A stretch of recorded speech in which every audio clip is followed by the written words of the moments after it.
दोस्तों, भारत में बहुत सारे आक्रमण हुए हैं। भारत की सहिष्णुता को लोगों ने गलत तरीके से देखा और इस पर गाय बगाए आक्रमण करते रहे। कुछ आक्रमण ऐसे भी थे जो सिर्फ लूटपाट के लिए किए गए, कत्लेआम के लिए किए गए, काफिरों को खत्म करने के लिए किए गए। इनका मकसद राज करना नहीं था और ना ही कुछ हासिल करना था। यह आक्रमण तो बस हिंदुस्तान को लूटने के लिए किए गए। आज हम ऐसे ही एक आक्रमण के बारे में जानेंगे जिसने भारत को काफी ज्यादा जान माल की हानि पहुंचाई। आज हम एक ऐसे शख्स की बात करेंगे जिसे आज भी हिंदुस्तान के लोग यानी भारत के लोग अपना आदर्श मानते हैं और इसने पूरे जीवन काल में कत्लेआम के सिवा कुछ नहीं किया। इस वीडियो में हम तैमूर द्वारा किए गए हमले के बारे में जानेंगे और तैमूर के विषय में जानेंगे। कहां कहां तक तैमूर ने अपने राज्य का विस्तार किया था और जब तैमूर ने दिल्ली पर हमला किया था उस वक्त तुगलक वंश पतन की ओर अग्रसर था। तुगलक वंश का पतन, सैयद वंश का उदय, इस विषय में हम चर्चा करने वाले हैं।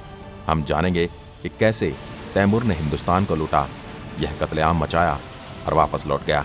तो चलिए दोस्तों, शुरू करते हैं आज की वीडियो।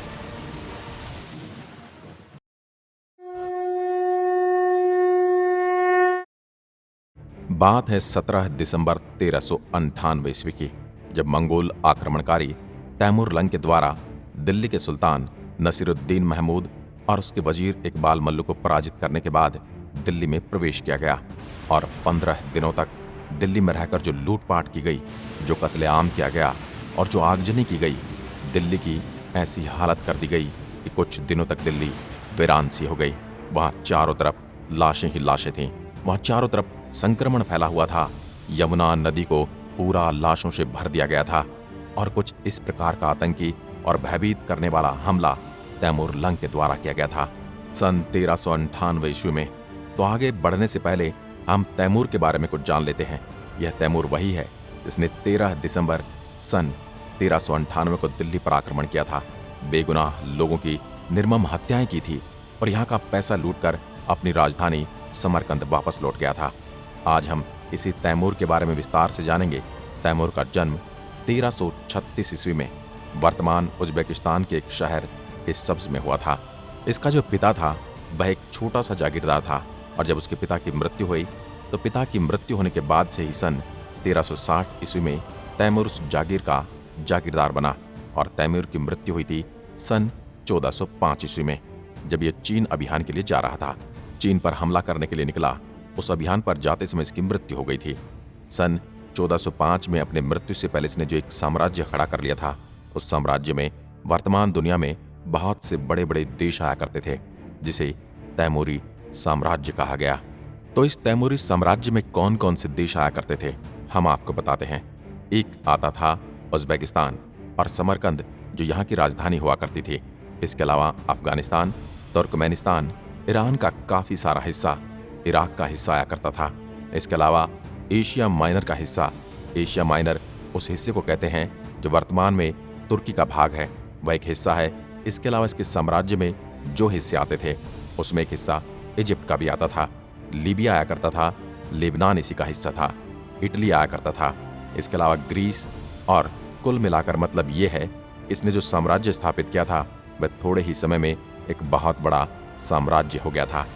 और इसके जो मुख्य साधन थे अपने राज्य विस्तार के, वो थे लोगों को भयभीत कर दो, लोगों को आतंकित कर दो और लोगों की निर्मम तरीके से हत्या करो, जिसकी वजह से सामने वाला डर कर ही आत्मसमर्पण कर दे।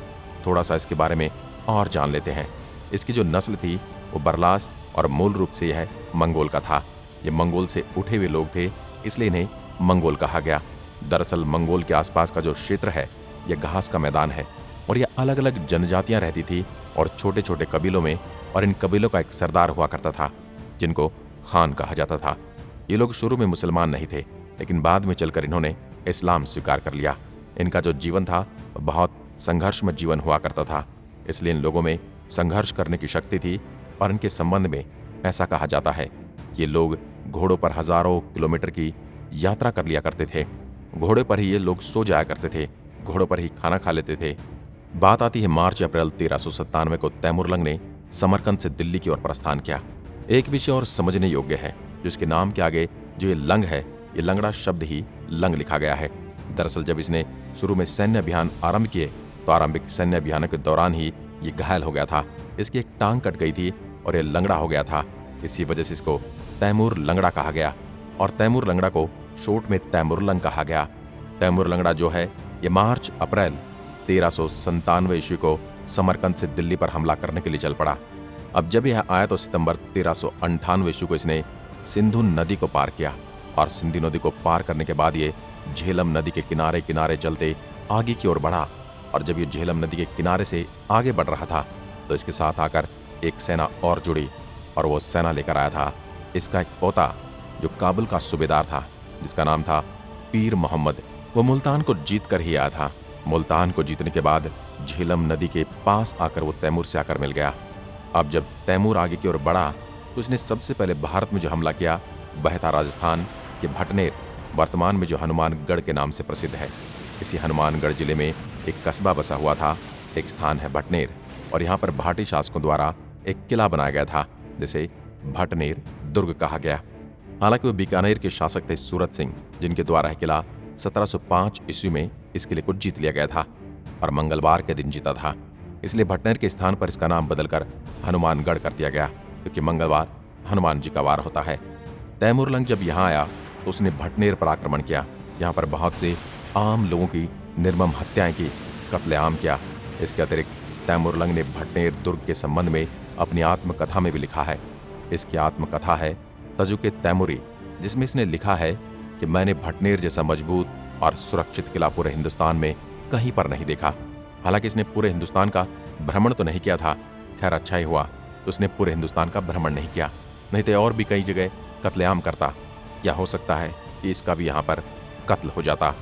अब जब भटनेर से दिल्ली की ओर बढ़ा और दिल्ली पहुंचकर उसने बहुत सी आसानी से दिल्ली पर अपना कब्जा कर लिया। और दिल्ली को इतनी आसानी से जीतने का जो कारण था वो ये था कि उस समय दिल्ली की राजनीति हास्यास्पद थी।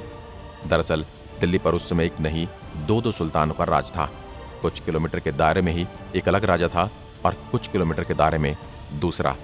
और इससे भी अच्छा समझते हैं, हम रुक करते हैं फिरोज शाह तुगलक के शासनकाल में। ये तुगलक वंश का तीसरा शासक था। उसका शासनकाल रहा 1351 से 1377 तक, और उसने अपने शासनकाल में जो निर्णय लिए थे उसकी वजह से उसकी मृत्यु के बाद ही तुगलक वंश का पतन होना शुरू हो गया। जैसे ही फिरोज शाह तुगलक की मृत्यु हुई सन 1377 में, तो उसके बाद जो शासक आए वो बहुत ही कम समय के लिए शासन कर पाए।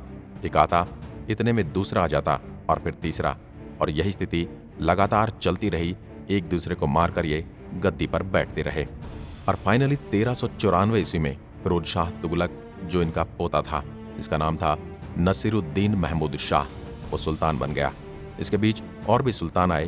तो जब नसीरुद्दीन महमूद जब सुल्तान बना तो वह 1412 ईस्वी तक सुल्तान रहा। तो एक तरफ जो दिल्ली पर राज कर रहा था वह था नसीरुद्दीन महमूद, और इसके अतिरिक्त दिल्ली के पास का जो क्षेत्र है फिरोजाबाद, उस पर फिरोज शाह तुगलक का बेटा राज कर रहा था। इसका नाम था नुसरत शाह। तो ये बात तो स्पष्ट है कि कैसे दिल्ली पर दो सुल्तानों का राज था। मुख्य सुल्तान तो था, वह था नसीरुद्दीन शाह, और नसीरुद्दीन के द्वारा अपना एक वजीर नियुक्त किया गया था जिसका नाम था मल्लू इकबाल, और ये मल्लू इकबाल ही ज्यादा पावरफुल हुआ करता था। दरअसल नसीरुद्दीन तो इसके हाथ की कठपुतली था, और इसके प्रभाव की वजह से कई बार नसीरुद्दीन महमूद को दिल्ली छोड़कर भागना पड़ा था। तो अब तैमूर वहां पहुंचा, और जब वो दिल्ली के निकट आया तो दिल्ली में प्रवेश करने से पहले उसे समझ आया कि उसे दो आक्रमण करने पड़ेंगे। एक बार तो नसीरुद्दीन शाह की सेना ने तैमूर पर हमला किया, लेकिन शुरुआती हमले में वो बहुत ही बुरी तरह से हार गए। इसलिए नसीरुद्दीन की सेना को अपनी जान बचाकर वापस दिल्ली की ओर भागना पड़ा। अब तैमूर की सेना आगे की ओर बढ़ी और दिल्ली में प्रवेश करने से पहले 17 या 18 दिसंबर 1398 का यह मुख्य युद्ध हुआ, और इस युद्ध को तैमूर ने बड़ी ही आसानी से जीत लिया। और दिल्ली का जो एक और सुल्तान था नुसरत शाह, वो भी भाग गया, और नसीरुद्दीन शाह जो था वह भाग गया गुजरात, और इसका जो वजीर था मल्लू इकबाल, वो भाग गया बुलंदशहर। तो 17 से 18 दिसंबर को तैमूर की सेना ने दिल्ली में प्रवेश किया, और अगले 15 दिनों तक तैमूर और उसकी सेना दिल्ली में रही, और दिल्ली के लोगों को बहुत ही बुरी तरीके से लूटा गया। उन पर अत्याचार किए गए, बहुत कत्लेआम मचाया गया, लोगों को उनके ही परिवार के सामने मारा गया, सरेआम लोगों को सूली पर चढ़ाया गया। दिल्ली की ऐसी हालत हो गई कि वहाँ चारों तरफ लाशें ही लाशें नजर आ रही थी। जो यमुना नदी है वो पूरी तरह से लाशों से पट गई थी और कुछ दिनों बाद यहाँ स्थिति ऐसी हो गई थी कि वह लाशें सड़ने लग गई थी। उनका कोई अंतिम संस्कार करने वाला नहीं था। सड़ी हुई लाशों से दिल्ली में संक्रमण फैलने लगा।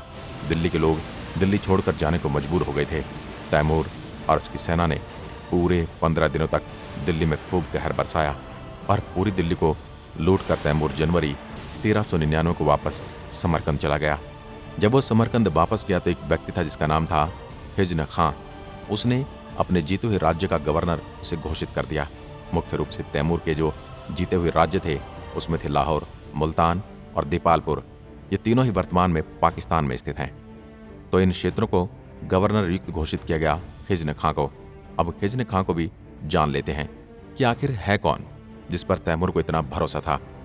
दरअसल जब यह तुगलक वंश चल रहा था तो इसी तुगलक वंश के दौरान खिजन खां पंजाब का गवर्नर था और इसने पंजाब का गवर्नर रहते हुए अपने आप को स्वतंत्र घोषित कर दिया था और कई बार दिल्ली पर हमला करने के प्रयास किए, लेकिन यह शुरुआती प्रयासों में सफल नहीं हो पाया था। बाद में इसने कई बार प्रयास किए और यह खिजन खां वही है जिसके द्वारा सन 1414 ईस्वी में तुगलक वंश के स्थान पर सैयद वंश की स्थापना की गई। जो दिल्ली के सल्तनत काल के जो 5 राजवंश रहे हैं, गुलाम राजवंश, खिलजी राजवंश, तुगलक राजवंश, सैयद राजवंश और लोधी राजवंश, तो इनमें से ये चौथा राजवंश है सैयद राजवंश। इसका जो संस्थापक है वो खिजन खां था जो कि पंजाब का गवर्नर था और बाद में इसने दिल्ली पर अपना अधिकार कर लिया। एक बात और कि दिल्ली में जो सुल्तान काल में ये जो 5 राजवंश हुए, इनमें से एक को छोड़कर, मतलब सैयद वंश को छोड़कर, बाकी सब सुन्नी मुसलमान थे और सैयद वंश वो था जो शिया मुसलमान था। खिजन खां ने कभी भी अपने आप को सुल्तान नहीं कहा क्योंकि इसे तैमूर ने नियुक्त किया था। तो अब तैमूर के बाद उसका बेटा जब उसका उत्तराधिकारी बना, जिसका नाम था शाहरुख, उसके प्रति अपनी वफादारी निभाने के लिए भी इसने खुद को सुल्तान नहीं कहा और इसने अपने आप को रहते आला की उपाधि दी। खिजन खां ने खुद को कभी सुल्तान नहीं कहा। तो ये था खिजन खां। वापस आते हैं तैमूर के विषय पर। तो तैमूर वापस गया तो जाते ही दिल्ली से तुगलक गए और सैयद आए। तो तैमूर के वापस जाने के बाद नसीरुद्दीन शाह और उसके वजीर जो कि दिल्ली से भाग गए थे, ये दोनों वापस दिल्ली आए और अपने छोटे से क्षेत्र पर कब्जा कर लिया। अब जब इन्होंने अपना कब्जा किया तो खिजन खां ने दिल्ली पर अधिकार करने का प्रयास किया, लेकिन शुरू में वो सफल नहीं हो सका। लेकिन जब नसीरुद्दीन महमूद की मृत्यु हो गई सन 1412 ईस्वी के लगभग, तो इसके दरबारी ने सर्वसहमति से दौलत खां लोधी को शासक बना दिया और दौलत खां लोधी अगला सुल्तान बन गया। तब खिजन खां ने फिर से दिल्ली पर आक्रमण किया और दौलत खां लोधी को बंदी बना लिया और बंदी बनाकर उसे हिसार यानी हरियाणा में कैद कर लिया। और सन 1414 ईस्वी में खिजन खां ने तुगलक वंश के स्थान पर सैयद वंश की स्थापना की। तो दोस्तों, ये था इतिहास कि तैमूर का दिल्ली पर आक्रमण, लूटपाट और किस तरह इसने दिल्ली में कत्लेआम किया और कैसे दिल्ली में तुगलक वंश का पतन हुआ और सैयद वंश की स्थापना हुई। आशा करते हैं आपको ये जानकारी अच्छी लगी होगी। इसी के साथ आज की इस वीडियो को यहीं समाप्त करते हैं और मिलते हैं एक और ऐतिहासिक वीडियो के साथ। तब तक के लिए नमस्कार। जय हिंद, जय भारत।